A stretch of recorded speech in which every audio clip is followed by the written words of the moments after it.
안녕하세요. 네. 자, 오늘부터 이제 새로운 과정이 시작이 됩니다. 기출 이론 과정입니다. 새 과정 시작하니까 오리엔테이션 짧게 좀 하겠습니다. 음, 지금 이제 문제풀이 시작하는 건데요. 문제풀이부터가 진짜 시험 공부 시작하는 겁니다. 우리가 이제 시험 치러 이 공부하는 거니까, 잘 들리세요? 예. 지금부터가 진짜 시험 공부 시작이고, 우리가 11월 달부터 11월, 12월, 1월, 2월, 3월, 4월, 세 번 이론 코스를 밟아왔는데 전부 다 이제 문제 풀려고 그 공부한 거예요. 진짜 공부 시작하는 거니까 각오를 단단히 다지셔야 되겠습니다. 근데 이제 문제풀이부터는 약간 예습을 해오시는 게 좋죠. 이론 수업은 그냥 오셔도 되는데 문제풀이 과정은 문제를 좀 풀어오시는 게 좋습니다. 예습을 좀 하시는 게 좋은데 예습을 너무 진지하게 하지 마시고 가볍게 하셔야 돼요. 굉장히 가볍게. 가볍게 하라는 것은 문제를 이제 풀어보는데 문제를 풀다 보면은 모르는 문제들도 있을 거 아니겠어요? 있는 게 아니고 많을 거 아니겠어요? 그렇죠? 그러면 모르는 지문이 나오면 그거를 막 찾아보고 강의를 다시 어디 돌려보고 그러면 안 돼요. 그럼 너무 지쳐가지고 시간이 많이 걸려가지고 효율이 떨어지거든요. 그냥 모르는 지문이 나오면 체크, 연필로 가볍게 체크. 나중에 수업 들을 때 저거 설명할 때 더 집중해서 들어야지라고 체크만 해오시면 돼요. 그렇게 다 체크가 돼 있으면 곤란하는데 아무튼 그냥 한번 어떤 문제들이 나와 있는지 눈도장만 찍어 온다. 막 그 정도 가벼운 마음으로 하셔야지 너무 시간을 많이 써서 연습을 하시면 안 돼요. 대신 복습을 정리를 확실하게 하는 게 좋아요. 법 공부는 항상 예습보다는 복습이 효율적이거든요. 복습. 복습을 하시는데 그러니까 객관식 문제집 정리 방법인데 이제 수업 듣고 난 다음에 저 문제집을 다시 보실 거 아니겠어요? 그리고 이제 우리 시험이 객관식 시험이죠. 객관식 시험이니까 어떤 생각을 가지셔야 되냐면 이 문제집, 이 기출 문제집 이게 기본서라고 생각하셔야 돼요. 이걸 기본서라고 생각하시고 그다음에 진짜 기본서 있죠. 두꺼운 기본서. 여러분들은 거의 구경도 못 하셔. 제 수업을 들으시니까. 이 두꺼운 기본서 아시나? 되게 두껍게 생긴 700페이지 되는 거.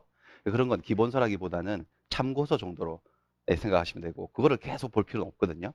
대신 이게 기본서기 때문에 문제집이 기본서처럼 생각하셔서 반복을 해서 보셔야 돼요. 기본서는 한 번 보고 끝나는 거 아니죠. 여러 번 계속 반복을 해야 되거든요. 세 번, 네 번, 열 번, 이렇게 계속 반복을 하셔야 되는데 문제집을 반복하는 방법이 있어요. 문제집을 똑같은 방법으로 반복을 하면 효율이 떨어져서 시간이 걸려서 비효율적이고 그래서 문제집을 잘 정리를 해서 반복을 하는 게 좋습니다. 예, 정리하는 방법 팁을 좀 드릴 건데 일단 수업을 열심히 들으시고 그다음 복습하실 때 어떻게 하느냐 첫 번째 단계는 그 지문 5개 지문이 나오잖아요. 그 지문들 중에 내가 다시 봐야 될 지문들을 선별을 해야 돼요. 그러니까 이 지문은 이제 내가 충분히 이해를 했다. 또 기억도 나고 그래서 다시 공부를 안 해도 시험에 나온다면 충분히 맞출 수 있다. 그런 지문들도 있을 거 아니겠어요? 네, 그런 지문들은 2회독, 3회독을 할 때는 다시 보시면 안 돼요. 시간 낭비죠. 어차피 시험 문제 나오면 맞출 건데 그걸 또 본다는 건 시간 낭비거든요. 그런 건 버리셔야 돼요. 그리고 어떤 지문들은 이건 아직 내가 무슨 말인지 정확하게 이해가 안 되고 또 이해는 했다 하더라도 좀 자신이 없어. 나오면은 자신이 없어. 맞출 자신이. 그런 건 다시 봐야 되거든요. 그런 것들을 선별을 하셔야 돼요. 일단. 선별을 해서 다시 봐야 될 지문들만 딱 모읍니다. 모아가지고 두 번째 작업을 해야 돼요. 왜냐하면 옳은 지문하고 그게 옳은 지문인지 틀린 지문인지를 구별하셔가지고 색깔을 먹이는 거예요. 다른 색깔로. 두 가지 색깔로. 옳은 지문은 보통 우리 사회 통념이 뭐예요? 파란색이 좀 긍정적인 색이죠? 붉은색이 부정적인 색이니까. 그러니까 옳은 지문은 파란 색깔로, 틀린 지문은 붉은 색깔로 구별하셔서 색칠을 하는 거예요. 색칠을 하되 이제 중요한 게 뭐냐면 전체 문장을 다 칠하는 게 아니고 핵심어, 키워드 부분에만 칠을 하는 거예요. 핵심어, 그 문장의 가장 핵심적인 부분에 샘플을 하나 보여드릴게요. 요거예요. 착오로 인한 의사표시에 관한 설명으로 틀린 것에 대해서 이거 제가 한번 샘플을 만들어 봤는데 지금 보니까 5개 지문인데 딱 보면 5번 지문이 옳은 지문이에요, 틀린 지문이에요. 틀린 거야. 빨간색인 거야, 그냥. 이게 옳은 건지 틀린 건지 하고 관계없어요. 그냥 이 지문 자체가 X인 거예요. 그 다음에 파란색 얘들은요. 2번, 4번은 옳은 지문이죠. 그리고 1번, 3번은 아무 색깔이 없거든요. 저 뭐지? 다음에 볼 때 안 보겠다. 저거 나오면 맞출 수 있다는 거지. 볼 필요 없다는 거야. 그래서 이렇게 다시 봐야 될 지문들만 스스로 선별을 해가지고 다 칠한 거 아니죠. 이렇게 칠했어요. 법률에 관한 착오라도 취소의 사유가 될 수 있다. 뜻이 통하도록 가장 최소한의 색깔을 칠하는 거예요. 핵심어 부분에 이렇게 딱 작업을 해요. 이렇게 해서 그래서 8번 돌아갈 거니까 8번 다 수업 끝나고 나면 책이 만들어진 거잖아요. 그래서 이제 그걸 반복을 하는 거야. 회독을 그러니까 1회독, 2회독. 회독을 할 때는 이걸 문제집으로 생각하지 마세요. 이걸 기본서기 때문에 나한테 중요한 지문이어서 그냥 요 색깔 칠해진 부분만 읽는 거야. 그래서 파란색을 읽을 때는 옳은 지문이니까 그대로 외우시면 되고, 그렇죠? 붉은색을 읽을 때는 이건 틀린 거니까 어디가 틀렸는지를 찾아가면서요. 그렇게 해서 반대로 생각하면서 이렇게 지문들을 쭉쭉 읽어 나가는 거예요. 이렇게 하시면 돼요. 이게 문제집을 기본서처럼 만들어서 정리하는 방법이거든요. 이게 각 단계별로 어떤 의미를 가지고 있는 게 제 첫 번째 작업, 이 선별 작업은 어떤 의미를 가지냐면 그 메타인지를 올려줘요. 메타인지, 오랜만에 말해보네요. 메타인지, 메타인지는 인지는 내가 뭔가를 아는 걸 인지라 그러고 알아내는 것을 인지라 그러고 메타인지는 그보다 상위 인지죠. 내가 뭘 알고 뭘 모르는지를 아는 능력, 그게 메타인지죠. 근데 공부를 잘하려면 저게 좋아야 되거든요. 메타인지, IQ 인지보다는 그러니까 내가 뭘 알고 뭘 모르는지 알아야 돼. 공부 잘하시는 분들은 이제 그 센스가 좀 있는 거지. 그래서 요령 있게 공부를 하는데 조금 약간 그 감각이 떨어지는 분들은 그 경계선이 모호한 거야. 모르는 것도 없고 아는 것도 없지. 내가 뭘 알고 뭘 모르는지를 잘 모르시는데 요 작업을 하게 되면은 계속 그 자극이 되거든요. 왜냐하면 이 지문을 넣고 내가 이거 색깔을 좀 칠해야 되나? 다음에 봐야 되나? 이제 그만 봐도 되나? 계속 자기한테 자문을 하는 거잖아요. 그렇죠? 이걸 내가 아는지 모르는지 진지하게 질문을 하는 거라고 스스로에게. 그러니까 메타인지가 자극이 되는 거지. 계속 아는지 모르는지를 계속 검토를 하는 거. 두 번째는 요거 색깔칠하는 것은 이거 색칠 공부가 아니고요. 무슨 미술 시간이 아니고 이거 OX 연습하는 거잖아요. 내가 파란색을 든다? 그러면은 옳은 거고 그다음 빨간색을 든다 틀린 거를 찾는 거니까 이건 OX 연습을 하는 거예요. 연습을 하는 거죠. 그 다음에 이거요. 전체를 칠하는 게 아니고 핵심어 키워드 부분에 색칠을 하는 거니까 핵심어 찾는 연습이 되거든요. 자, 우리가 시험을 또 치다 보면은 시간 부족을 호소하는 분들이 많아요. 그러니까 50분에 40문제를 다 못 치겠다는 거야, 이렇게. 나는 막 열심히 풀고 있다 보면은 한 30문제 풀다 보면 시간이 거의 다 가고, 그러니까 시간이 너무 부족하다. 그런 분들은 일단 글을 읽는 속도가 느린 거죠, 일단. 뭐, 본인 체질일 수도 있는데, 그거보다 이제 일단 첫 번째 이유는 훈련이 덜 돼 있는 거야. 익숙하지 않으니까 속도가 느린 거고, 그 다음에 글을 읽는 요령이 좀 없는 거죠. 글을 읽을 때는 다 막 읽는 게 아니고, 핵심어를 찾아서 탁탁 읽어야 되거든요. 그 문장 속에 가장 핵심어가 있어요. 그런데 내가 색깔을 칠할 때 어디가 핵심인지 계속 끊임없이 생각을 해야 되기 때문에 핵심어 찾는 연습을 해요. 이렇게 되는 거예요. 이런 과정. 그래서 이거를 이렇게 쭉 정리를 해가지고 반복을 할 때 굉장히 메리트가 있는 게 속도가 엄청나게 올라갑니다. 내가 스스로 정리한 책이기 때문에 다음번 두 번째 볼 때는 속도가 엄청나게 빨라진다는 거죠. 세 번째 볼 때, 네 번째 볼 때. 그래서 한 3회독, 4회독 넘어가면 어떤 현상이 생기냐면 요 민법 책 있죠. 기출문제집.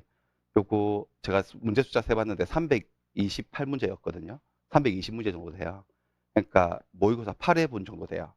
시험 8회분 정도가 되는데 그러니까 이게 지문으로 환산을 하면은 한 1600개 지문 정도 돼요. 이 지문이. 한번 생각을 해보세요. 1600번 정도를 이 연습을 한다고. 1600개 지문을 가지고 내가 아는지 모르는지를 고민하고 그다음 두 번째 내가 이게 옳은지 틀린지를 선택을 하고 그다음 어디가 제일 중요한 키워드인지를 찾고 그렇게 해놨으니까 얼마나 연습이 됐겠어요. 그리고 그거를 자기가 돌려보는 거니까 속도가 엄청나게 빨라지는 거죠. 엄청난 방법이니까 그러니까 나중에 좀 3회독, 4회독 그렇게 늘어나게 되면은 아마 이거 다 한 권 다 읽어내는데 한 두세 시간이면 충분히 다 읽을 수 있어요. 민법 전체를. 나한테 가장 핵심적인 그런 어떤 엑기스 지문들을 그렇게 읽어낼 수 있고 이거 제가 예전에 공부할 때도 썼던 방법이고 그러니까 강사가 되고 난 다음에 많이 이제 해가지고 학생들이 이걸 따라 하시는 분들이 있고 뭐 안 하시는 분도 있죠. 그냥 뭐 자유인데 따라 하셔가지고 굉장히 좋은 성과가 나왔던 그런 방법이니까 성공이 많습니다. 그러니까 이렇게 이걸 해가지고 좋은 결과가 있었다는 간증이 많은 그런 예, 그런 방법이니까 한번 해보시기 바랍니다. 너무 어떤 형식이 딱 정해진 건 아니고 요거의 기본인데 요걸 약간 응용해서 자기만의 방법으로 하셔도 돼요. 색깔은 이런 거 싫다 그러면 다르게 해도 되고 이렇게 형광펜이 싫으시면은 다른 색을 뭐 볼펜으로 한다든지 밑줄을 그는다든지 해도 상관없어요. 조금씩 응용을 하셔가지고 자기만의 방법으로 응용을 하시면 굉장히 좋은 방법이 될 겁니다. 한번 해보세요. 다른 과목들도 하셔도 괜찮아요. 그리고 이 문제집만 그런 게 아니고 모의고사를 쳤다 여러분들이 모의고사를 치셨으면 그것도 나중에 한 번 더 보고 싶을 때 이렇게 작업을 해놓으면 돼요. 작업을 해놓으면 다음에 그 모의고사 한번 검토할 때 금방 볼 수 있거든요. 40문제 모의고사. 한 2, 30분이면 금방 볼 수 있어요. 그러니까 굉장히 좋은 방법이니까 한번 해보시기 바랍니다. 그리고 이제 강의는 어떻게 할 거냐면 이제 문제풀이를 하죠. 근데 이거 뭐 강좌 제목 자체가 기출 이론이에요. 이게 문제풀이로 끝나는 게 아니고 그 문제를 통해서 이론을 마지막으로 한번 정리를 하는 것입니다. 그러니까 문제풀이 하면서 관련 이론들을 정리를 할 겁니다. 그림이법 가지고 창을 바꿔가면서 그렇게 정리를 할게요. 이 정도 하겠습니다. 이 정도 해서 뭐 OT 정도 하고 시작을 해볼게요. 이거 지워버릴게요. 자, 여기서부터 시작을 하겠습니다. 그리고 여러분들 이 책이 독특하게 생겼죠. 이게 문제집이. 문제집이 뭐 시작을 하셨으니까 좀 아시겠지만 책 속의 책이라고 이거 빠져나오지 않습니까? 그래서 요 앞부분은 두꺼운 부분은 해설이 달려 있죠. 문제 줄도 막 그어져 있고 이건 여러분들 개인적으로 이용하시고 해설집이니까 이게 그다음 뒤에 이게 뽑혀 나오는 이 얇은 책 이 부분에 문제만 모여 있잖아요. 예. 왜 이렇게 만들었는지 의도를 아시겠죠? 의도가 뭐죠 이게? 나중에 이거 가지고 연습하라는 거잖아요. 그렇죠? 해설이 옆에 있으면 눈이 가고 그러기 때문에 요거 가지고 나중에 연습을 하라는 건데 수업은 요거 가지고 진행을 할게요.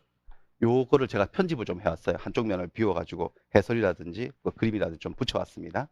요거 가지고 진행을 하겠습니다. 자, 제 1번부터 시작을 할게요. 권리 변동. 자, 시작을 하겠습니다. 문제 보시면은 문제 옆에 제가 이렇게 페이지 수를 적어놨거든요. 여기 나오는 페이지는 전부 다 그림이법 페이지예요. 그림이법. 이 문제의 그림이법 14페이지 내용이라는 거예요.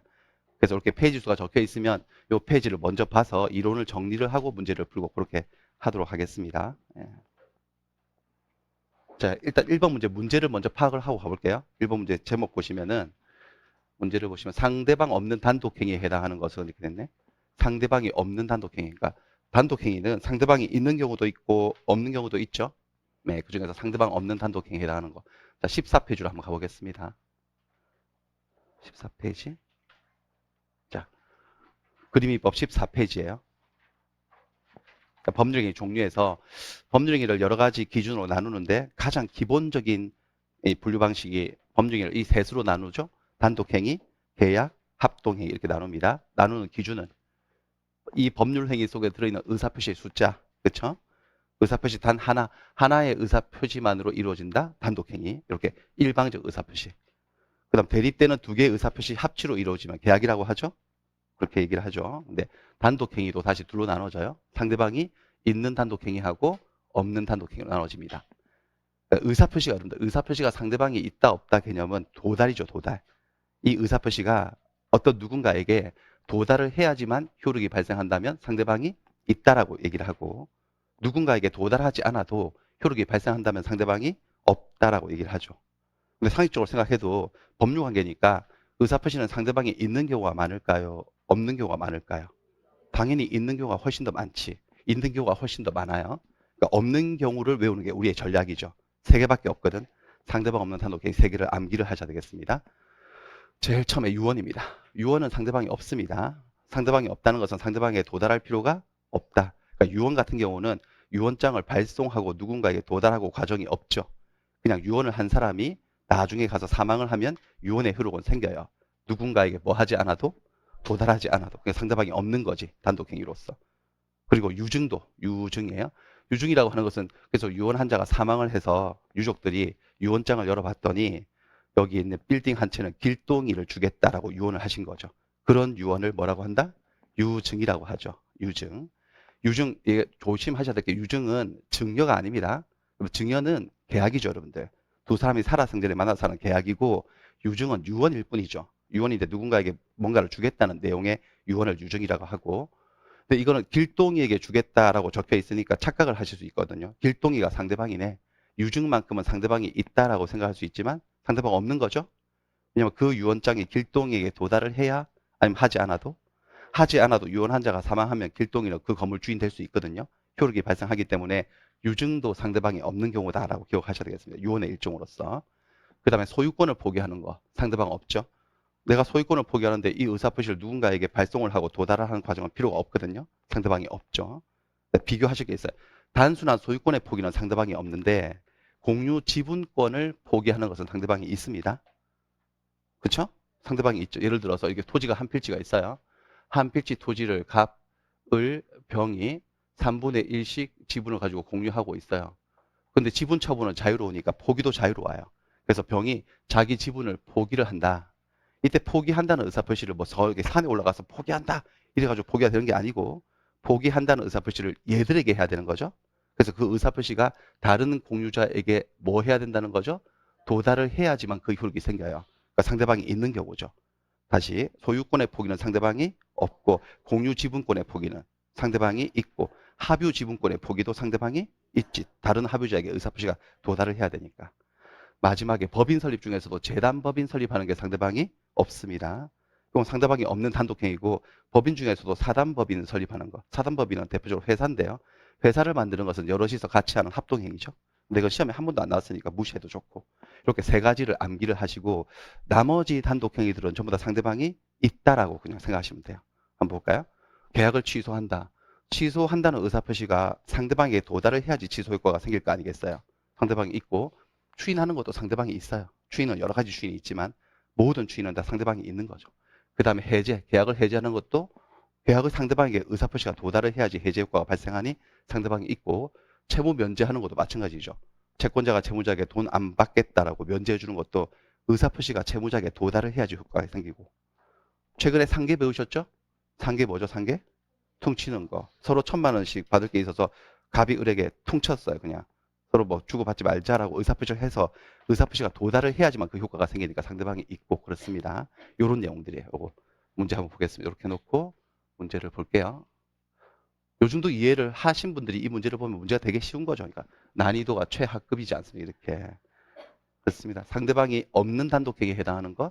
자, 착오로 인한 계약의 취소는 상대방이 있고 무권 대리로 체결된 계약에 대해서 본인이 추인하는 거예요. 본인이 무권 대리 행위를 추인하는 것도 상대방이 있습니다. 상대방이 있는 경우입니다. 여기 좀 그림 가져왔는데 여기 무권 대리죠. 우리 아들이 아버지로부터 대리권을 수여받지도 않았으면서 위임장을 위조하고 등기 관계된 서류를 훔쳐 나와서 아버지의 이름으로 계약을 한 거죠. 대리권도 없이. 이게 무권 대리죠. 이 매매 계약은 갑에게 효력이 없어요. 무효. 무효란 말은 갑은 계약서에 적혀 있는 대로 병에게 소유권을 이전해 줄 의무가 생긴다, 안 생긴다? 안 생긴다. 물론 돈 받을 권리도 안 생기는 무효 상태예요. 근데 아버지는 이 계약을 살릴 수 있어, 없어요? 있죠. 그게 추인이죠. 추인하면 이게 소급해서 효력이 생기잖아. 그래서 추인하기 전까지 무슨 무효라 그래요? 유동적 무효라 그러잖아요. 근데 추인은 상대방이 있는 의사표시이기 때문에 이 추인이 누군가에게 뭐 해야 된다는 거죠? 도달을 해야지만 이 계약이 효력이 살아나요. 그렇죠? 상대방이 있는 경우다. 근데 여기서 또 시험 문제가 있지. 추인의 상대방은 누굴까 그러죠? 추인은 상대방이 있는 의사표시인데 상대방은 누구일까? 추인을 누구에게 해야 될까 이거예요. 누구에게 해야 되죠? 누구에게? 누구에게나 그렇죠. 특별한 제한은 없다. 추인을 무권대리 행위 추인을 상대방은 특별한 제한이 없는 거지. 얘한테 할 수 있어 없어요? 얘한테 할 수 있죠. 얘한테 추인받은 거 기억하시나? 얼굴 너도 터지고 팬더 되고 추인받은 거. 얘한테 추인할 수도 있고 얘한테 할 수도 있고 상대방에게. 무권 대리인에게 할 수도 있고 상대방에게 할 수 있고 혹시 상대방이 이걸 또 팔아놨어? 전득자나 승계인이 있으면 여기다가도 추인할 수 있죠? 추인의 상대방은 특별한 제한은 없지만 어쨌든 얘나 얘 누군가에게 의사표시가 도달을 해야지만 효과가 생기니 상대방이 있는 경우다 이거지. 있어요. 그다음 미성년자가 법률행위를 해요. 미성년자가 뭐 자기가 갖고 있는 부동산을 매매를 해요. 법정 대리인 친권자의 동의를 받아야 되죠. 또 친권자가 동의하는 것도 그 동의한다는 의사표시가 미성년자에게 도달을 해야지 그 효력이 생기는 거 아니겠어요? 그러니까 상대방이 있는 경우고. 손자에 대해서 부동산을 유증을 했어. 할아버지가 돌아가셔가지고 유언장을 딱 열어봤더니 요거는 이제 손자 누군가를 주겠다라고 한 거죠. 그리고 유언이기 때문에 상대방이 있다 없다? 없어. 이게 상대방이 없는 거예요. 손자가 상대방이라고 생각하시면 안 됩니다. 손자에게 저 유언이 도달하지 않아도 효과가 생기니까 상대방이 없는 경우고. 그 다음에 이행 불능을 이유로 해서 계약을 해제하는 것도 당연히 상대방이 있습니다. 이렇게 보시면 되겠습니다. 자, 그 다음 넘어가고요. 저 밑에. 이번 문제는 다음 중 의무 부담 행위가 아닌 것은 이렇게 물어보고 있는데요. 문제를 바꿔볼까요? 의무 부담 행위가 아닌 거. 뭐를 찾아달라는 거죠? 의무 부담 행위의 반대 개념을 아시나? 뭐예요? 처분 행위. 처분 행위를 찾아달라 이거지. 이것도 14페이지입니다. 한번 가보겠습니다. 다시. 이 법률행위 종류 중에서 가장 이해하기 어려운 게 이거 아닌가요? 법률행위를 의무 부담 행위하고 처분 행위로 나누는 거예요. 이거. 자, 법률행위는 의무 부담 행위하고 처분 행위로 이렇게 나누어지죠. 나누어지는데 나눌 기준이 뭐냐? 자, 모든 법률 행위에는 목적이 있는데요. 의무 부담 행위의 목적은 말 그대로 의무의 부담이에요. 어떤 의무를 발생시키는 것을 목적으로 해요. 그래서 의무 부담 행위를 하게 되면 의무가 생기지. 의무가 생겼으니까 그걸로 끝이에요. 이행의 문제가 남아요. 이행이라는 문제를 남기는 거죠. 이게 의무 부담 행위예요. 그에 비해서 처분 행위는 이 법률 행위의 목적이 처분이에요. 처분. 최종적인 처분이에요. 그래서 이 행위를 하게 되면 권리가 최종적으로 처분돼요. 그래서 직접적인 권리 변동을 일으키는 법률 행위를 처분 행위라고 합니다. 처분을 해버렸으니까 처분 행위 이후에 더 이상 뭔가를 이행하는 문제가 남기지 않는 거죠. 이행의 문제를 남기면 뭐예요? 의무부담행위. 이행의 문제가 남지 않으면 처분행위예요. 그리고 각각 예를 알아두셔야 되는데 모든 채권행위들은 다 의무부담행위입니다. 채권행위란 말은 이 법률행위를 한 경우, 이 계약을 한 결과 뭐가 생긴다는 거예요? 채권이 생긴다는 거예요. 채권 계약을 얘기하죠. 채권이 생겼어요. 그럼 채권이 생겼으면 그 사람 입장에서는 채권이고 상대방 입장에서는 뭐가 생긴 거죠? 채권, 채무가 생긴 거죠. 그러니까 채권행위는 다른 말로 채무행위인 거지. 채권 채무는 동전의 앞뒷면이니까. 그러니까 채무가 생겼으면은 끝인가요? 이행을 해야 되나요? 이행을 해야 되니까 모든 채권 채무 행위는 어떤 행위이다? 의무 부담 행위입니다. 그에 비해서 그러니까 채권 행위들은 저 위에 있네요. 한번 가볼까요? 채권 행위들. 채권 행위들 이런 게 다 채권 계약들이죠. 채권 계약들. 이게 채권 행위란 소리예요. 증여 계약, 매매 계약, 교환 계약, 임대차 계약은 전부 다 채권법 파트에 나오는 계약들이잖아요. 채권 계약들이에요. 그러니까 저런 계약을 하게 되면 이 계약으로 끝이에요. 이행의 문제가 남아 있어요. 이행의 문제가 남아 있으니 저것들은 전부 다 의무 부담 행위입니다. 그리고 모든 예약도 의무 부담 행위예요. 뭔가를 예약을 했어요. 그럼 예약을 하면 예약으로 끝이 아니고 예약을 했으면 본 계약을 체결할 일이 남아 있죠. 더 뭔가를 이행해야 될 문제가 남기는 거죠. 그래서 모든 예약도 전부 다 의무 부담 행위에 속합니다. 그리고 다시 이제 처분 행위로 가보면 처분 행위의 예로는 이제 물권 행위가 있는 거죠. 물권 행위라고 하는 것은 물권을 만들어내는 법률 행위, 물권 변동을 일으키는 행위, 물권 계약들을 얘기해요. 올라가 볼까요? 물권 계약들, 지상권 설정 계약, 그다음 전세권 설정 계약, 저당권 설정 계약, 이 전부 다 물권들이죠. 저것들은 저런 행위를 하게 되면 저런 계약을 하게 되면 물건에 대한 지배권이 딱 만들어지고 그것으로 끝이 나는 것이지 저 계약 자체를 통해서 뭔가 더 이행의 문제가 남아 있는 것은 아니거든요. 저런 것들은 이제 처분 행위이죠. 그대로 기억하시면 되겠어요. 물권 행위들은 다 처분 행위예요. 물권 행위. 그리고 주물권 행위도 있어요. 자, 물권 행위하고 주물권 행위는 어떤 차이냐? 둘 다 처분 행위인데 처분을 한 권리가 물권이면 이런 물권들을 처분한 것이면은 물권 행위라 그러고 물권 이외의 다른 권리를 처분하면 뭐라고 한다? 준물권 행위라고 해요. 대표적인 준물권 행위는 시험에도 한 차례 나왔는데 채권 양도예요. 채권을 양도하는 게 처분 행위거든요. 한번 보여드릴게요. 지금 채권 양도 그림 가져왔는데 이게 채권 양도한 그림이에요. 원래 채권자가 을이었어요. 여기 희미하게 보이시죠? 원래 을이 저 갑에 대해서 1억 채권 돈 받을 채권을 가지고 있었는데 을하고 병이 합의를 봐서 이 채권을 얘한테 넘겨버렸어. 채권을 넘기는 합의를 뭘 한다고요? 채권 양도. 채권 양도를 합의를 딱 보는 순간 채권은 탁 넘어가는 거지. 처분을 해버린 거죠. 그 채권 양도 이후에 이 양도 계약을 했다고 해서 얘가 더 뭔가를 이행해야 될 문제가 남아있지는 않아요. 이 양도 자체로 권리가 넘어가고 끝나는 거죠. 그러니까 처분이에요, 처분. 처분은 처분인데 처분한 권리가 물권을 처분했어요. 물권 아닌 권리를 처분했어요. 물권이 아닌 채권을 처분했거든요. 저럴 때 뭐라고 부른다? 준물권 행위라고 하는 거예요. 이건 준물권 행위죠. 아무튼 처분 행위입니다. 처분 행위이죠. 처분 행위. 다시 가볼게요. 또 하나, 이것도 처분 행위예요. 채무 면제. 채무 면제는 다른 말로는 채권 포기지. 그러니까 채권자가 채무자에게 너한테 받을 돈 1,000만 원 안 받겠다고 채권을 포기하고 채무를 면제해 주는 거야. 그 면제의 의사표시를 하는 순간 채권은 소멸하죠? 그렇죠? 그 면제 이후에 이 면제를 했다고 해서 더 뭔가를 내가 이행해야 될 문제가 남아있지는 않죠. 면제 자체로 권리가 없어지고 끝나버리는 거지.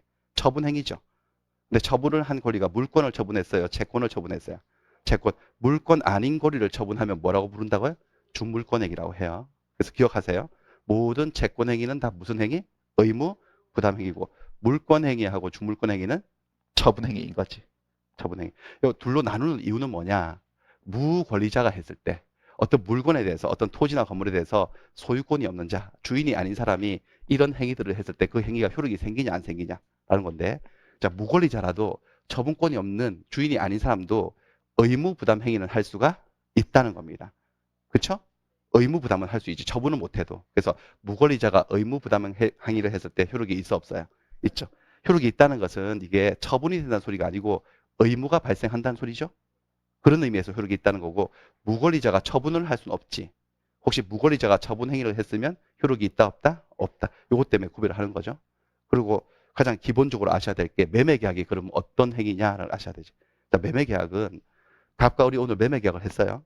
소유권 이전을 약속하고 대금 지급을 약속하고 이 매매를 여러분들 이 전체 과정을 매매라고 이해하시면 안 된다고 했습니다. 매매는 약속이에요. 오늘 만나가지고 나는 소유권 넘겨줄 테니까 넌 돈 줄래 해서 그렇게 하겠다라고 약속하는 이 행위가 매매예요. 이게 매매죠.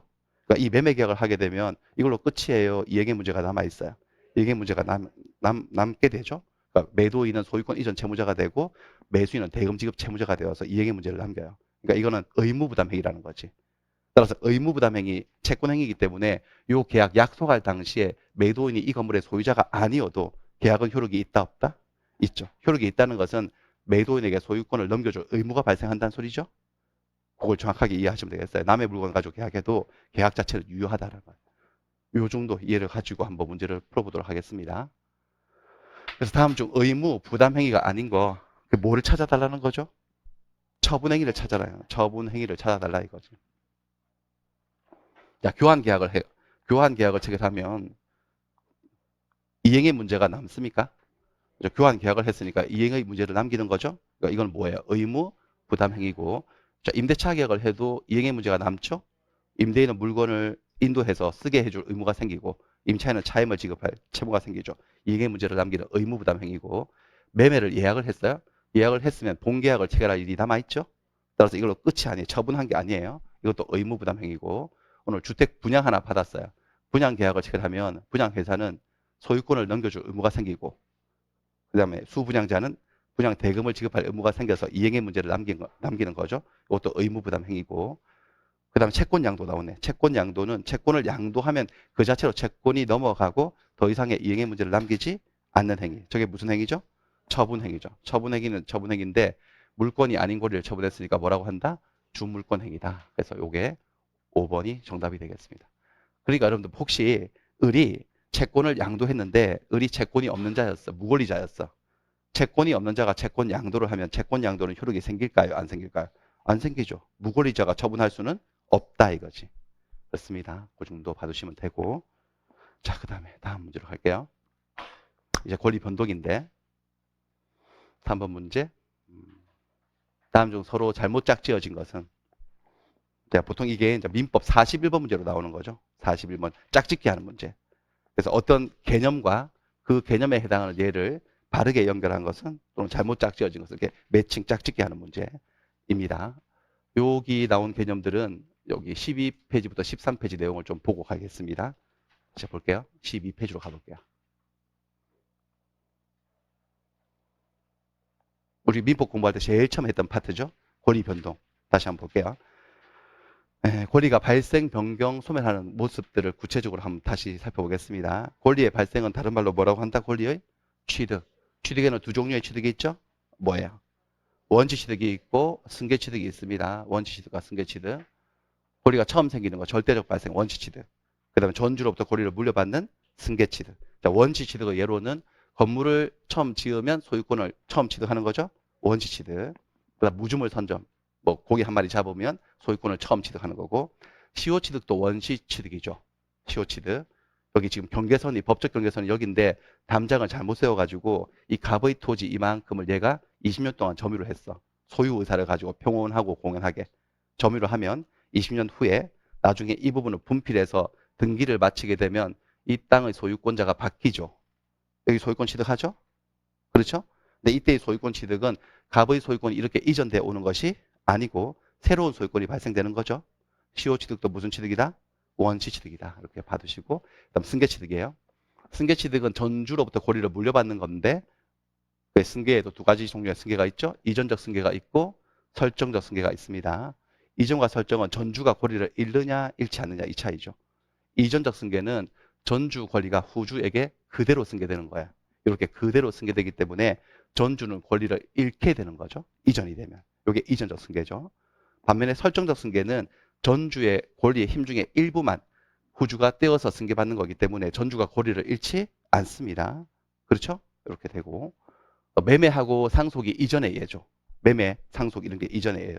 매매를 하게 되면 상속이 일어나면 전주는 고리를 잃죠. 근데 매매하고 상속의 또 차이는 매매를 하게 되면 매매한 권리 그 하나만 이전이 되고 다른 권리들은 이전되지 않죠. 그러니까 매매는 어떤 승계다? 특정 승계. 둘 다 이전은 이전인데 근데 상속이 일어나면 피상속인이 갖고 있던 모든 권리와 의무가 다 넘어오죠. 이런 승계를 무슨 승계? 포괄승계라고 얘기합니다. 그러니까 특정 승계하고 포괄승계는 둘 다 무슨 승계다? 이전적 승계이고 그 다음에 설정적 승계. 설정적 승계는 을이 갑의 집에 전세권을 취득할 때 그게 설정받는 거잖아요. 갑이 이 건물의 소유권을 가지고 있어 사용수익 처분 권능을 가지고 있는데 2년 동안 빌려줬으면 얘가 사용수익 권능을 가지게 되는데 사용수익 권능만 떼어서 받는 거죠. 그렇다고 얘가 소유권을 잃는 게 아니니까 전세권이 설정된 거지. 그리고 2년 기간이 끝나고 나면 사용수익 권능은 다시 돌아가죠. 이런 게 설정. 그 다음 여기도 저당권 설정도 그렇죠. 을이 갑에게 돈을 빌려주고 갑의 집에 저당권을 설정받는 거죠. 갑이 사용수익 처분하는 소유권자가 처분 권능을 떼어서 주는 거죠. 내가 너한테 빌린 돈을 못 갚을 시에는 네가 내 집을 처분해도 좋다라고 처분 권능을 떼어주는 거잖아요. 그래서 얘가 돈을 못 갚으면 얘가 처분을 하지. 소송도 없이 경매를 통해서 저당권을 설정받고 소유권을 잃지 않고 이런 게 저당권 설정이었습니다. 그 다음에 변경은 세 가지 종류의 변경이 있어요. 변경 한번 읽어보세요.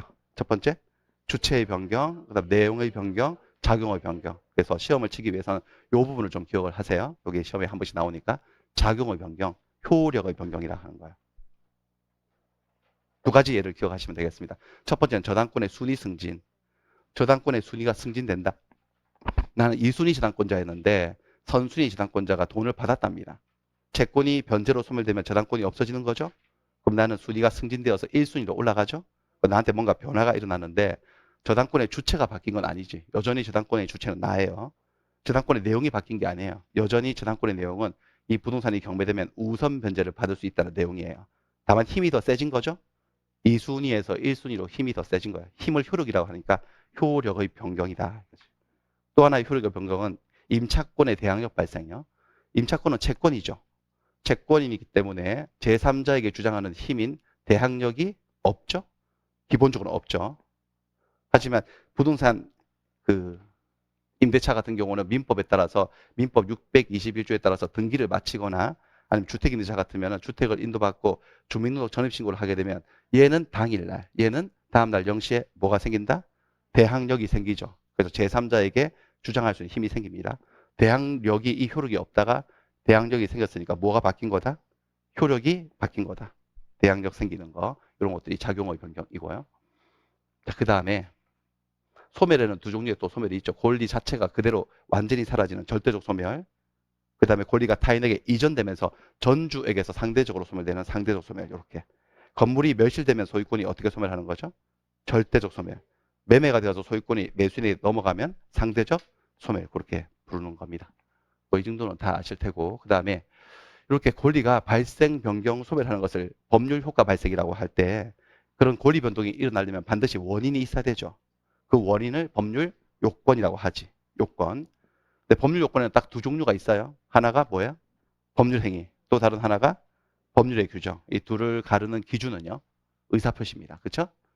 의사표시가 그 속에 들어있으면 법률 행위라고 하고 들어있지 않으면 법률의 규정이라고 얘기를 하죠. 뭐 이 정도는 다 아실 테고 그다음 밑에 여기 법률 사실이라고 하는 거야. 법률 사실은 그 법률 요건을 구성하고 있는 하나하나의 구성 사실, 부품들을 법률 사실이라고 얘기를 하죠. 여기 보시면은 법률 사실이 모여가지고 법률 요건을 갖추게 되고 요건이 갖추어지면 법률 효과가 발생한다. 이런 구조예요. 여기는 법률 사실을 분류해 놓은 거고 시험을 치기 위해서 이 부분을 좀 기억을 하셔야 되겠습니다. 법률 사실 중에서 준법률 행위라고 하는 거야. 준법률 행위에 이 부분을 좀 암기를 해 두셔야 되겠어요. 한 번씩 시험에 나오니까. 그럼 준법률 행위라고 하는 것은 법률 행위에 준한다는 소리죠. 법률 행위에 준한다. 그러니까 법률 행위이다 아니다? 법률 행위는 아니다. 그러니까 법률 행위는 아닌데 법률 행위하고 좀 닮았다는 거예요. 이게 법률 행위가 아닌 이유가 법률 행위라고 불리려면은 그 속에 반드시 뭐가 있어야 돼요? 의사표시가 있어야 돼요. 근데 이 준법률 행위 속에는 의사표시가 들어있지 않거든요. 대신 다른 게 있지. 의사의 통지, 관념의 통지. 그래서 이 부분을 좀 기억하셔야 되겠습니다. 무슨 최고, 독촉하는 거, 촉구하는 거. 그다음 무슨 거절, 각종 최고 거절은 전부 다 뭐다? 의사의 통지다. 의사의 통지로서 의사표시가 아니에요. 저것들은 준법률 행위에 속합니다. 준법률 행위. 그다음에 관념의 통지. 관념의 통지는 다른 말로 사실의 통지라고 하죠. 어떤 사실을 말해주는 거. 사실을 말해주는 거. 방금 채권 양도 보셨어요? 채권자가 채권을 양도하면 채권자가 바뀌어버리죠.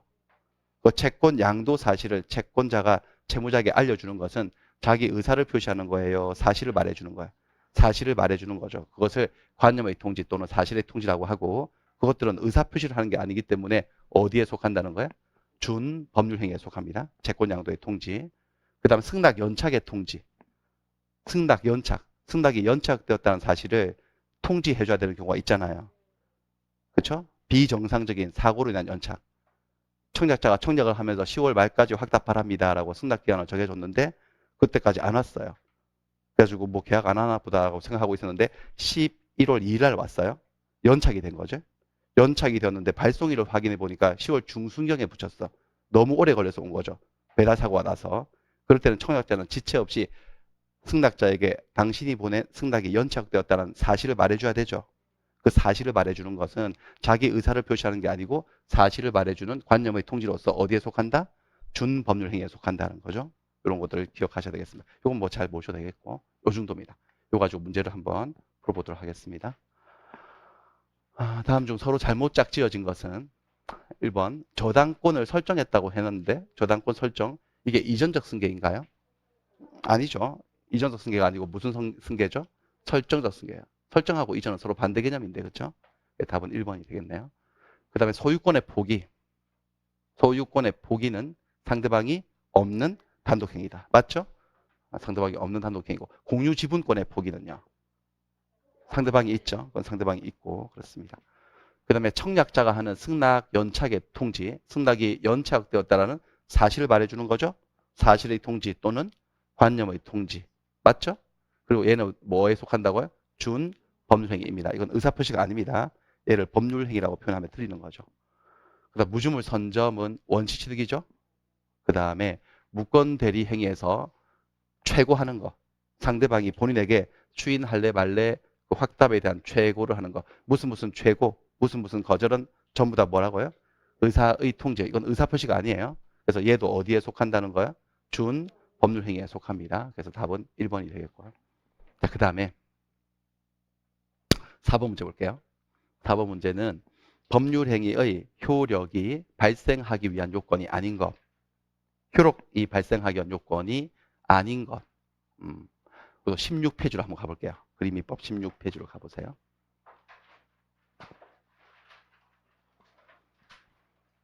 (16페이지) 보시면은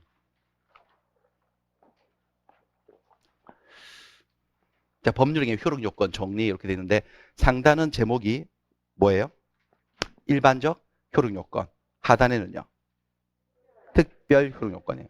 우리는 요 위에 거를 위주로 공부를 쭉 해왔거든 지금까지. 일반적 효력 요건. 자, 일반적 효력 요건은 뭐냐? 모든 법률행위, 어떤 법률행위이든지 간에 효력이 발생하기 위해서는 이 요건을 일반적으로 다 갖춰야 된다. 모든 법률행위에 공통적으로 요구되는 효력 요건을 의미합니다. 지금까지 쭉 배워온 거예요. 자, 법률행위가 성립했을 때 효력이 생기려면 일단 법률행위 당사자가 법률행위 할 당시에 세 가지 능력을 가지고 해야 되죠. 뭐예요? 권리 능력, 의사 능력, 행위 능력을 가지고 해야지 효력이 생겨요. 저것들이 없으면 당사자가 저것들이 없으면 효력이 제대로 생기지 않죠. 그러니까 두 번째는 법률행위의 목적은요. 즉 계약의 내용은 네 가지 요건을 갖춰야 되죠. 뭐예요? 확정, 가능, 적법, 사회적 타당. 이것들을 못 갖추면 법률행위는 무효 처리되는 거죠. 효력이 생기지 않고. 그다음 의사표시로 와서는요. 의사표시를 주고받았을 텐데 효력이 생기려면 의사와 표시가 일치하고 의사결정 과정에 사기나 강박을 당한 하자가 없어야 되죠. 이 세 가지요. 하나, 둘, 세 그룹이 있는데 이것들은 특정한 법률 행위에서만 요구되는 요건이 아니고 모든 법률 행위, 어떤 법률 행위이든지 간에 효력이 생기려면 다 갖춰야 되죠. 그래서 일반적 효력 요건이에요. 못 갖추면요. 이것들 금방 했던 거 못 갖추면은 효력이 생기지 않지. 효력이 생기지 않는 현상에는 두 가지가 있죠. 처음부터 아예 효력이 안 생기는 건 뭐야? 무효. 효력이 생겼다가 효력이 없어질 수도 있지. 뭐야? 취소. 그러니까 효력 요건을 못 갖추면은 무효가 되거나 또는 취소가 되는데 취소 사유를 외워야 되죠. 몇 가지인데? 세 가지요. 세 가지가 한번 가볼까요? 제일 처음에 당사자에서 문제가 생기는 거지. 두 당사자 중에 한 명이 행위 당시에 뭐가 없었다? 행위 능력이 없었던 거지. 행위 능력이 제한되어 있는 제한 능력자가 미성년자나 피성년 피한정 후견인이 법정 대리인의 동의 없이 단독으로 법률행위를 하게 되면 그 법률행위는 완벽한 제대로 된 효과가 생기지 않고 뭐 할 수 있다? 취소할 수 있고. 그 목적에서는 취소 사유가 안 나옵니다. 목적은 확과 적사를 못 갖추면 전부 다 뭐죠, 여러분들? 무효예요. 전부 다 무효고. 의사 표시에서 두 가지가 더 나오지. 의사와 표시가 일치해야 되는데 일치하지 않는 유형 중에 뭐예요? 착오. 계약의 내용에 중요한 부분에 착오가 있으면 계약이 무효가 되는 게 아니고 취소할 수 있죠. 그 다음에 의사 표시가 하자가 있었어요. 사기나 강박을 당해서 하자 있는 의사 표시를 하게 되면 취소할 수 있죠. 그래서 어떻게 외웠죠? 제, 착, 하. 이 세 가지는 취소 사유. 나머지는 전부 다 뭐예요? 무효 사유. 이렇게 기억을 하시고. 이건 일반적 얘기예요. 지금까지 쭉 공부했던. 근데 밑에 보시면 특별 효력 요건이라고 하는 게 있죠. 특별한 효력 요건. 이건 뭐냐면은 어떤 특별한 경우에는 스페셜한 건데 저 위에 일반적인 것들을 싹 다 갖추고 추가적으로 뭔가를 더 갖추어야지만 이 행위들은 효력이 생기는 거예요. 특별히 더 요구되는 효력 요건이 있는 경우가 있어요. 제일 첫 번째는 대리행위예요. 대리행위. 대리행위도 일종의 법률행위지 않습니까? 예컨대 수진이가 삼촌의 이름으로 삼촌 집을 매매 계약을 했어요. 그게 뭐예요? 삼촌 이름으로 했으니까 대리행위죠. 근데 수진이는 저 위에 요건을 싹 다 갖췄어. 일반적 효력 요건을. 완전 멀쩡하게 했는데 결정적으로 대리권이 없네. 대리권이 없는 상태에서 했네. 그걸 무슨 대리라고 해요? 무권 대리. 그거는 본인이 추인하지 않는 한 효력이 생기지 않지. 그러니까 대리행위라는 특별한 법률행위는 모든 것들은 다 기본적으로 갖추고 플러스 뭐도 있어야 되는 거죠? 대리권도 존재를 해야지 효력이 생기는 거야. 근데 대리권의 존재는 모든 법률행위에 요구되는 요건이에요. 대리행위에서만 요구되는 거야. 대리행위에서만. 그러니까 뭐 한 거죠? 특별효력 요건이라고 하는 거죠. 특별효력 요건. 그 다음에 정지 조건부 법률행위를 했어요. 근데 아버지가 아들에게 너 이번에 34일 시험에 합격하면 아빠가 이 집 너 주마 라고 정지 조건부 증여계약을 했어요. 근데 증여계약 당시에 저 위에 요건은 싹 다 갖췄어. 다 갖췄는데 아직 시험을 안 쳤어.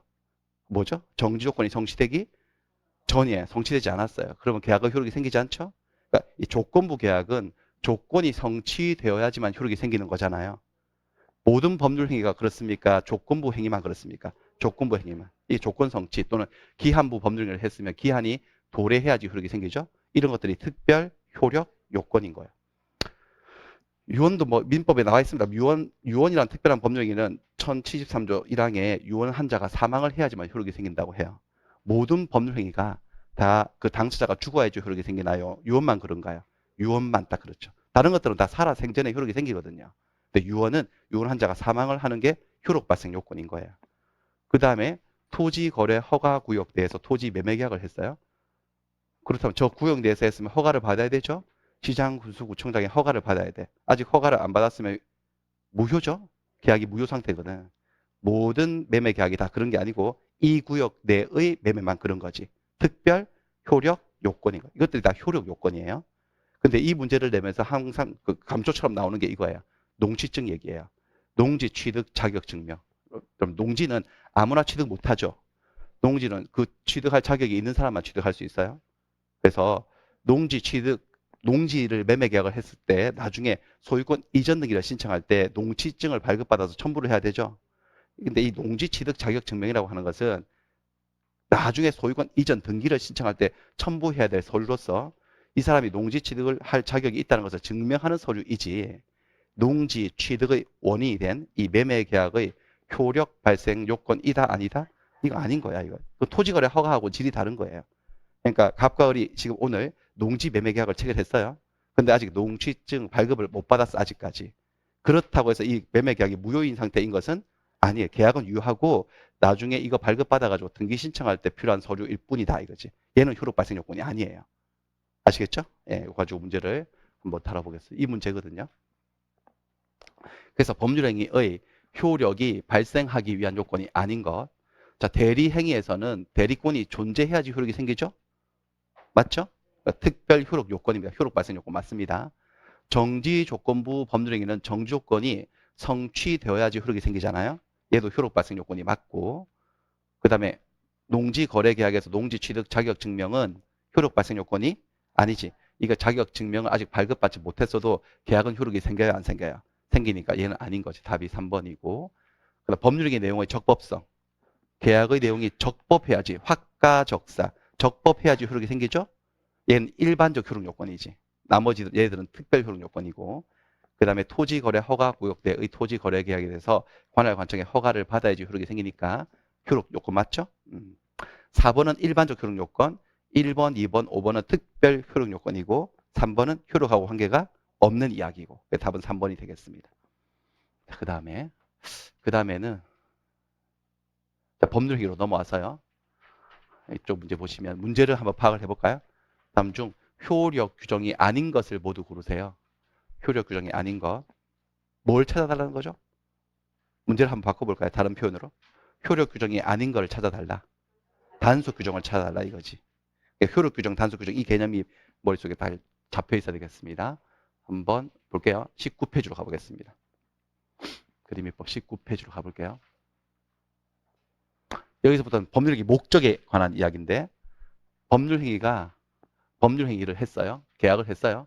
계약이 유효하려면 그 법률행위의 목적 다른 말로 계약의 내용이 적법해야 되죠. 4가지 요건을 갖춰야 되잖아. 확가적사, 확정, 가능, 적법, 사회적 타당성. 그래야지만 법률행위가 효력이 생기잖아요. 그중에서 3번째 이야기 적법이에요. 법을 지켜야 된다는 거죠. 어떤 법을 지켜야 된다는 거예요? 강행규정, 강행법규를 지켜라 이거지. 그래서 우리가 공부를 해보니까 법 규정이 둘로 나눠지던데 강행규정하고 임의규정이요. 법 규정은 강행규정하고 임의규정으로 나눠지죠. 나누는 기준은 선풍기 아닌가요? 이 법 규정이 우리 사회의 선량한 풍속, 기타 사회의 질서에 관계가 있어. 질서하고. 그래서 꼭 지켜야 되는 거죠. 질서 유지를 위해서. 그게 강행 규정이고 선량한 풍속, 기타 사회 질서하고 관계가 없어. 질서 유지하고 관계 없는 규정이에요. 이게 뭐예요? 임의규정이죠. 그러니까 임의규정 같은 경우는 질서 유지하고 관계없기 때문에 규정에 뭐라고 나와 있어도 우리는 다르게 할 거예요. 라고 다른 의사를 표시할 수도 있어 없어요. 그렇죠? 그러니까 당사자의 다른 의사가 있으면 그 적용을 뭐 할 수도 있다는 거죠? 배제할 수도 있어. 다르게 할 수도 있어요. 다른 의사가 없을 때 이게 기준일 뿐인 거지. 반면에 이건 강행정이기 때문에 질서 유지를 위해서 반드시 지켜줘야 되는 거야. 당사자의 의사에 의해서 적용을 배제할 수 없다. 그렇죠? 우리 그렇게 안 할 거예요. 라고 배제하면 자기들이 배제가 돼요. 이 사회에서. 감옥 세고랑 찰 수도 있죠. 그러니까 배제할 수 없는 거지. 꼭 지켜야 되는 거죠. 그래서 강행 규정을 위반하게 되면 처벌을 받게 되는 거죠. 불이익을 받고. 그런데 강행 규정도 통설에 의하면 다시 둘로 나눠지더라. 어떻게? 효력 규정하고 단속 규정으로 나눠지더라. 둘 다 강행 규정이에요. 둘 다 강행 규정이어서 위반을 하면 둘 다 처벌은 따라요. 어떤 분들은 이건 처벌이 없다고 생각하는데 자꾸 이거 처벌을 강조하니까 아니에요. 둘 다 처벌이 있어요. 불이익이 있어요. 근데 처벌은 형사처벌, 행정상 처벌은 공법상의 문제이기 때문에 우리 민법에서는 다루어지지 않는 부분이거든요. 민법이 궁금한 건 뭐냐? 그래서 그 금지된 행위를 하면 그 계약이 유효냐 무효냐 사적으로 그것만 이제 우리한테 관심사인 거지. 그래서 효력 규정을 위반을 하게 되면 법률행위는 어떻다? 무효지. 그렇죠? 효력 규정을 위반한 계약은 무효입니다. 반면에 단속 규정은 오로지 단속에만 목적을 둔 규정이기 때문에 단속 규정을 위반하게 되면 처벌, 제재, 단속을 받긴 받는데 법률행위 자체는 뭐 한 거다? 유효죠, 유효. 사법상의 효력은 인정되지 계약의 효력은 주로. 그래서 이제 이걸 외우셔야 되는 거예요. 밑에 보시면은 이쪽이 왼쪽에 있는 게 효력 규정, 뭐 금지하고 하지 마라, 허가 받아라 이런 거. 이런 거 위반하게 되면 계약이 어떻게 된다고요? 무효. 이쪽은 하지 말라고 막 처벌하겠다고 했는데 요거를 위반하면 처벌을 받지만 단속을 받지만 계약은 뭐 하다? 유효입니다. 그래서 외우시는 거죠. 외우시는 거예요. 하나씩 좀 보겠습니다. 효력 규정의 가장 대표적인 것으로 무등록 중개업 금지하는 중개사법 규정이죠. 무등록. 그러니까 중개사법은 중개를 업으로 할 때 보수를 받고 계속적 반복적으로 하고 싶으면 자격을 취득해서 등록을 하고 해야 되는 거죠. 무자격, 무등록인 채로 무등록 중개업을 하면 안 되지. 하지 말라고 되는데 혹시 했어 누군가가 무자격이고 등록도 안 한 채로 한두 번 한 게 아니라 몇 년째 하고 있어요. 업으로 하고 있어요. 그 사람이 한 중개 수수료 보수 약정은 계약은 어떻게 된다는 거죠? 무효입니다. 그냥 그 사람은 중개 보수를 받을 고려가 생기지 않죠. 물론 처벌도 받습니다. 처벌도 받고. 그 다음에 초과 수수료, 요즘은 보수라고 부르죠. 초과 보수 약정 금지. 법정 한도가 있어가지고 중개를 하고 그 한도를 넘는 금액을 받는 것을 금지하고 있죠. 저건 효력 규정이어서 혹시 법정 한도를 초과하는 보수를 받는 약정을 했다면 그 약정은 뭐 하다는 거죠? 무효입니다. 다 무효는 아니죠? 초과된 부분만 무효입니다. 초과된 부분. 법정 한도까지는 받을 수 있고 혹시 의뢰인이 모르고 초과 보수를 지급했다면 초과된 부분에 대해서는 부당이득 반환을 청구할 수 있게 되고 그 다음에 실명법에서는 명의신탁을 하지 말라고 금지하고 있습니다. 하면 실명법에서 선언하고 있습니다. 명의신탁은 뭐라고 선언하고 있죠? 무효라고 선언하고 있죠. 이런 게 효력 규정이죠. 그 다음에 토지거래 허가구역 내에서 계약을 했으면 허가를 받고 하세요. 허가를 받지 않은 계약은 효력이 생기지 않는다고 이 법에 나와 있어. 부동산 거래 신고법 아예 나와 있어요. 무효죠. 허가 안 받으면 무효죠. 그렇죠? 근데 두 종류의 무효가 있지. 허가 받을 것을 전제로 계약을 체결했는데 아직까지 허가를 안 받은 거야. 곧 허가를 받을 거야. 그럼 무슨 무효죠? 유동적 무효지. 허가를 받으면 소급해서 유효가 될 수 있죠. 그 반대 개념도 있었는데 처음부터 허가를 배제하거나 잠탈할 의도로 가진 거야. 허가를 배제하거나 잠탈할 의도. 허가 받을 생각이 아예 없어 이 인간들은. 그러면 무슨 무효죠? 확정적 무효가 됩니다. 어떤 경우가 그런가요? 어떤 경우가 허가를 배제하거나 잠탈할 의도가 있는 경우인가? 중간 생략 등기를 하는 거지. 그 구역에서. 갑이 을에게 매매를 하고 을이 미등기로 병에게 전매를 했어요. 그럼 각각의 매매에 허가를 받아야 돼, 안 받아야 돼? 받아야 되는데 요 세 명이서 작당을 해가지고 갑과 병이 매매한 것처럼 계약서 꾸며서 중간 생략 등기를 하자고 합의를 보는 거지. 합의를 보는 순간 그 합의의 의미는 중간에 있는 매매들을 허가를 받자는 거, 받지 말자는 거야. 받지 말자. 그 순간 이 매매들은 유동적 무효도 아니고 무슨 무효가 된다? 확정적 무효가 되어서 삼자 간 합의에 따라 중간 생략 등기가 이루어졌다 하더라도 이미 계약이 다 무효죠. 그러니까 이 등기는 효력이 없게 되는 그거지. 뭐 그런 경우고. 그 다음에 이자 제한법 돈 빌려줄 때 이자 너무 많이 받지 마라. 25% 이상 받지 마라. 이런 거 있는데 그거 25% 이상 이자 받기로 하는 약정은 뭐라고요? 무효죠. 초과된 부분 무효입니다. 이런 거 이자율 제한하는 거 이런 것들이에요. 그 다음에 단속 규정으로 와서요. 단속 규정은 하지 말라고 하는 걸 하면 처벌은 받는데 사법상 계약의 효력은 주로 인정이 되죠. 가장 대표적인 것은 중간 생략 등기를 금지하는 이 법이죠. 부동산 등기 특별조치법. 미등기 전매하지 말라는 거죠. 등기 안 하고 전매하는 걸 하지 말라는 것은 등기의 관점에서 뭘 하지 말라는 거죠? 중간 생략 등기를 하지 말라는 거예요. 근데 중간 생략 등기를 하다가 적발이 되면 처벌해요, 안 해요? 처벌은 하지만 그렇지만 이 법에는 아무리 들여다봐도 중간 생략 등기가 무효라는 선언은 없습니다. 그러니까 등기가 유효인지 무효인지는 다른 관점에서 살펴봐야 되는 거야. 처벌만 하겠다는 거니까 일반 지역에서 했다면 여러분들 일반 지역에서 한 중간 생략 등기는 처벌은 받더라도 미등기 전매 계약은 효력이 있어요, 없어요? 있고 앞쪽 계약도 효력이 있고 이쪽 계약도 효력이 있으니까 등기는 실체관계에 부합하는 거죠. 그러니까 일반 지역에서 중간 생략 등기를 하게 되면 처벌은 받지만 등기는 뭐하다? 유효해서 소유권을 취득하지. 하지만 여기가 일반 지역이 아니라 어디라면 토지거래 허가구역이라면 심각합니다. 중간 생략 등기를 하게 되면 법을 두 개를 위반한 거야. 중간 생략 등기를 하지 말라는 이 법만 위반한 게 아니고 이걸 위반한 거잖아. 이거를 허가제도를 위반해서 중간에 있는 계약들이 뭐가 된다는 거죠? 확정적 무효가 되면서 등기가 효력이 생기지 않는다는 거예요. 그런 의미죠. 그 다음에 등기 원인을 허위로 기재하는 걸 금지하고 있어요. 이것도 단속 규정이에요. 탈세 등의 목적으로 등기 원인을 허위로 기재하다가 적발되면 처벌하겠다는 거. 그것도 처벌하겠다고 돼 있지 허위 기재했다고 등기가 무효인 것은 아닙니다. 28페이지라고 돼 있는데 뭘까요 이게? 등기원인 허위 기재한 사건 기억하시나? 등기원인 허위로 기재한 거 한번 가볼까요? 28페이지 뭔지 기억하세요? 어? 등기원인을 허위로 기재한 사람들이 있었잖아. 가볼게요. 여기 사례 2번 부자지간의 증여사건. 응? 아버지가 아들에게 부동산을 증여를 했잖아요. 근데 증여를 은닉하죠. 증여세를 안 내려고. 뭐 한 것처럼 꾸미죠? 매매한 것처럼 가장을 하잖아요. 그렇죠?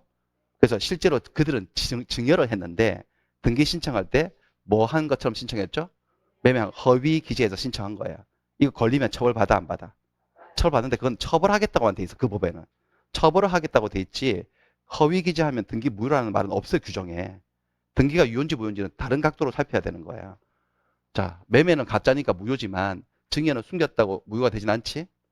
그러니까 증여를 받은 거죠. 이 아들은 소유권 이전을 받을 권리가 있어 없어요. 있기 때문에 비록 등기 원인을 허위로 기재해서 신청한 부분에 대해서는 처벌이 있겠지만 등기 자체는 효력이 있다 없다? 있죠. 그래서 아들은 소유권을 취득을 하고 이 아들이 판다면 정상적인 권리자가 매매하는 거죠. 그래서 제3자는 선악을 구분하고 소유권을 취득한다. 여기 나오죠. 원인을 허위로 기재한 점은 처벌을 받겠지만 그 처벌하는 규정은 무슨 규정이니? 단속 규정이니 저걸 허위 기재했다고 등기가 무효가 되진 않는다는 거지. 증여 때문에 등기 자체는 효력이 생길 수가 있다라는 그런 얘기가 되겠습니다. 다시 돌아갈게요. 19페이지였죠? 19페이지. 자, 그 다음에는 개업 공인중개사가 중개 의뢰인하고 직접 거래하면 안 되는 거 아시죠?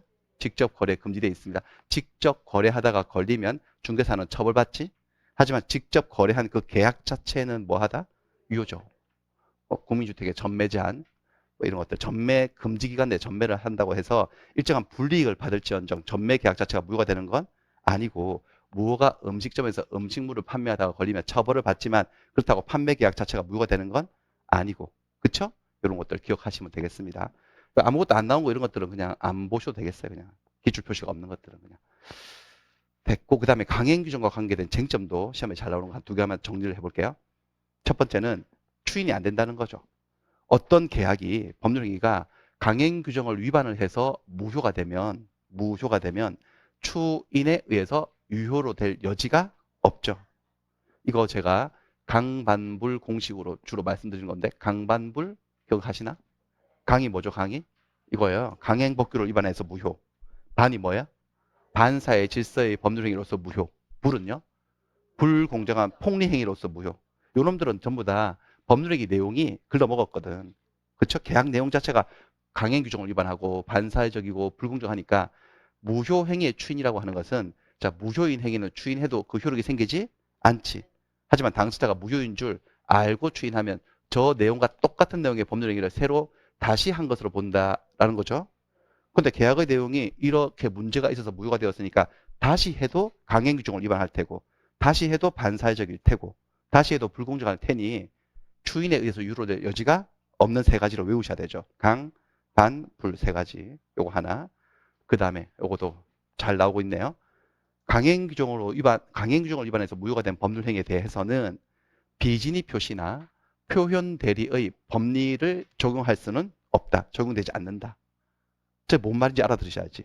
자, 비진입 표시, 표현 대리 법리가 뭐냐면은 비진입 표시는 표의자가 자기 진위가 아닌 표시를 한 거죠. 그 뭔가 정상이에요, 비정상이에요? 비정상이지. 표현 대리는 무권 대리죠, 일단 위치가. 정상이 아니죠. 근데 저 둘의 공통점이 뭐냐? 이게 비진입 표시라도 상대방이 선의 무과실이었으면 알았거나 알 수 있었던 경우가 아니라면 비진입 표시라도 효력이 생겨 안 생겨? 생기는 게 원칙이지. 맞나? 그 다음에 이거는 표현 대리는 무권 대리이지만 본인이 유권 대리처럼 보이는 외관을 작출을 했고 상대방이 뭐라면요? 선의 무과실이라면 저거 마치 무슨 대리처럼요? 유권 대리처럼 효력이 생겨 안 생겨? 생겨. 그런 법리거든요. 그러니까 이 두 개의 공통점은 의사표시나 법률행위에 뭔가 문제가 분명히 있어 없어요. 있는데 문제를 몰랐던 거지 상대방이 선의 무과실. 그럼 마치 문제가 없는 것처럼 효력이 생긴다 이런 거거든요. 근데 그와 같은 법리를 강행규정을 위반한 데다가 그 논리를 적용하면 안 된다는 거지. 갑과 을이 계약을 했는데 강행규정 위반으로 계약이 무효인데 상대방이 선의 무과실이었대. 자기는 그런 법규를 몰랐대 진짜. 몰랐대. 자기가 몰랐다고 해서 법을 위반한 계약이 유효가 되면 되겠습니까? 안 되겠습니까? 안 되는 거 아니겠어요? 무슨 논리인지 아시겠어요? 그러니까 강행 규정을 위반해서 무효가 된 법률행위는 무효로 끝을 내야 되지 상대방이 뭐라고 해서 선의 무과실로 해서 이런 법리를 동원해가지고 유효로 뒤집어주면 안 된다는 거예요. 그렇죠? 그리고 이런 구체적인 얘기들이 있으니까 한번 읽어보시고 다 풀었던 거죠. 다 배웠고 보겠습니다. 그래서 문제로 가볼게요. 그러니까 효력 규정이 아닌 것을 찾아달라. 그러니까 뭐를 찾아달라는 소리죠. 그냥 단속 규정을 찾아달라. 뭐 보겠습니다. 부동산 등기 특별조치법상 중간 생략 등기를 금지하고 있는 규정은 대표적인 단속 규정이 되겠습니다. 답이네요. 그렇죠? 그 다음에 공인중개사법상 개업 공인중개사가 중개 의뢰인하고 직접 거래하는 것을 금지하고 있는 규정도 단속 규정이어서 이거 직접 거래하다가 걸리면 처벌은 받더라도 계약은 유효하죠. 단속 규정이고 그 다음에 공인중개사법상 개업 공인중개사가 법령에 규정된 중개보수 등을 초과해서 금품을 받는 행위를 금지하는 규정이요. 얘는 뭐예요? 초과보수 금지 규정은 효력 규정이니까 초과한 부분은 무효 처리되죠. 네, 답은 기업과 니은 이렇게 두 가지가 되겠습니다. 그 다음에 2번까지만 할게요. 다음 중 무효인 법률행위는 무효인 법률행위 자, 1번. 개업 공인중개사가 임대인으로서 직접 중개 의뢰인하고 체결한 주택 임대차 계약. 직접 의뢰인하고 계약을 했네. 직접 거래를 했다는 거죠. 그러면 이제 개업 공인중개사는 처벌을 받게 되겠지만 이건 단속 규정 위반이기 때문에 계약 자체는 뭐하다? 유효입니다. 유효. 자, 무효를 찾아달라고 했으니까 답이 될 수 없어요. 그 다음에 중개사 자격이 없는 자가 우연히 일회성으로, 여기 포인트가 우연히 일회성으로 한 거죠. 행한 중개 행위에 대한 적정 수준의 수수료 약정. 이거는 중개사법 위반이 아니죠. 중개사법이 금지하는 것은 무자격, 무등록인 채로 중개를 업으로 하는 걸 금지하죠. 업으로 한다는 건 계속적 반복적으로 하는 건데 얘는 그냥 우연히 한 차례 한 거예요, 그냥. 그것도 중개는 중개지만 이것은 중개사법이 금지하고 있지 않고 적정 수준이야. 돈도 적정 수준으로 받기로 했으니까 이 약정은 중개사법 위반이 아니고 유효입니다. 유효이고. 그다음 민사 사건이에요. 형사가 아니라 민사 사건에서 변호사와 의뢰인 사이에 체결된 적정한 수준의 성공 보수 약정. 성공한다는 것은 승소를 한다는 거죠. 일단 착수금을 받고 승소하면 돈을 더 받기로 하는 거. 민사면 괜찮죠, 여러분들. 민사에서는 이 약정은 유효입니다. 다만 이게 형사면요. 무효죠. 반사적 계약으로 무효가 되죠. 판례가 바뀌어서 2015년도에. 그 다음에 이 4번은 뭐냐면은 23페이지 나오는 불공정한 법률 얘기인데 불공정한 법률행위. 여러분들 불공정한 법률행위, 다른 말로 폭리행위. 불공정한 법률행위라면 무효가 되잖아요. 근데 불공정한 법률행위로서 무효가 되기 위해서는 요건이 필요해요. 요건 첫 번째는 객관적으로 갖춰야 될 요건은 급부와 반대급부의 현저한 불균형. 급부와 반대급부의 현저한 불균형. 그 다음에 주관적 요건. 주관은 두 사람이니까 피해자가 갖춰야 될 요건이 있고 폭리자가 갖춰야 될 요건이 있죠. 피해자는요. 셋 중에 하나를 갖춰야 되지. 궁박했거나 경솔했거나 무경험했거나 궁박, 경솔, 무경험 중에 하나를 갖추면 되죠. 폭리자는요. 폭리자는 폭리행위의 악이 이 모든 사정을 알고 이용하려고 하는 폭리행위의 악이 있어야 되죠. 이게 다 갖추어지면 무효가 될 건데 한번 가볼까요? 이게 매도인하고 매수인 사이에 매매 계약을 하고 해프닝인데 매도인이 여기 이제 포인트가 이제 쟁점이 이거죠. 이게 색깔을 칠해야 될 부분이 실수로 의도하지 않았어요. 상가 지역을 그보다 가격이 비싼 상업 지역이라고 칭한 거죠. 여기 상가 지역인데 상업 지역으로 잘못 말했죠. 실수로. 그래서 부동산 거래 경험이 없대. 무경험인 매수인이 이를 믿고서 실제 가격보다 2배 높은 대금으로 건물을 산 거죠. 상가 건물을 산 거예요. 3억짜리 건물이면 6억 주고 산 거지. 자, 그렇다면 매매 계약에 있어서 급부와 반대급부가 현저하게 불균형하다고 할 수 있어 없어요? 있지. 3억짜리 6억 주고 샀으니까. 그 다음에 매수인, 피해자라고 지칭되는 매수인은 무경험했다고 돼 있죠? 무경험 요건을 갖췄어요. 근데 문제는 매도인, 폭리자라고 지목되는 그 사람이 알고 이용하려고 하는 의사가 필요하잖아요? 근데 뭐라고 돼 있습니까, 여기? 실수로. 그러니까 폭리 행위의 의도는 전혀 없었다는 거죠. 따라서 이것은 불공정한 계약이 될 수는 없어서 이 계약은 특별한 다른 사정이 없으면 계약은 뭐하다? 유효다. 그렇습니다. 폭리 행위가 없기 때문에. 또 5번은 반사적 계약이죠. 보험계약자가 오로지 보험사고를 가장해서 보험금을 부정취득할 목적으로 선의의 보험회사, 보험자가 보험회사죠. 이 사정을 모르는 보험회사하고 체결한 생명보험계약은 반사적 계약이죠. 이런 계약은 반사적 계약으로 무효가 되겠습니다. 여기까지. 답은 5번이고요. 됐어요. 여기까지 하고 좀 쉬었다가 여기서부터 반사적 법률이거든요. 쉬었다가 좀 계속 하겠습니다.